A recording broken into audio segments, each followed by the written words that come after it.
ত্রিপুরার সরকারি কর্মচারীদের জন্য বড় সুখবর। আর্থিক সুরক্ষা ও আধুনিক ব্যাংকিং পরিষেবা নিশ্চিত করতে বৃহস্পতিবার ত্রিপুরা গ্রামীণ ব্যাংক ও রাজ্যের অর্থ দপ্তরের মধ্যে স্বাক্ষরিত হল গুরুত্বপূর্ণ সমঝোতা স্মারক। অনুষ্ঠানে উপস্থিত ছিলেন অর্থ দপ্তরের সচিব ডক্টর প্রশান্ত কুমার গোয়েল, অতিরিক্ত সচিব ডক্টর অকিঞ্চন সরকার, যুগ্ম সচিব ডক্টর দেবমিতা কিলিকদার সহ দপ্তরের অন্যান্য আধিকারিকরা। ত্রিপুরা গ্রামীণ ব্যাংকের পক্ষ থেকে উপস্থিত ছিলেন chairman Satendra Singh, general manager Anup Kumar Saha এবং ব্যাংকের ঊর্ধ্বতন আধিকারিকরা।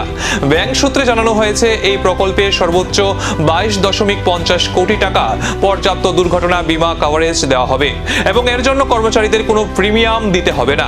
ব্যাংক কর্তৃপক্ষের দাবি, সমগ্র ত্রিপুরায় সরকারি কর্মচারীদের জন্য কোনো ব্যাংকের পক্ষ থেকে এটি সর্বোচ্চ দুর্ঘটনা বীমা coverage.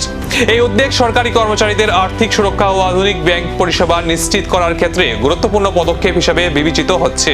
Package for all the central government employees, and I think last year it was brought, end of last year or beginning of this year, and public sector banks, which are bigger banks, they are slowly extending it to state governments also.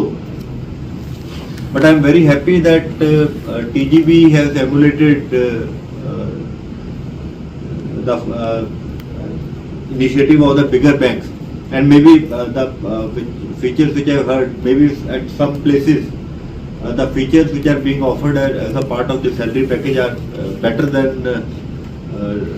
bigger nationalized banks, and I am hopeful that the government employees of state of Tripura, they will be eager to take benefit of the salary package and the additional benefits that which come as a part of this.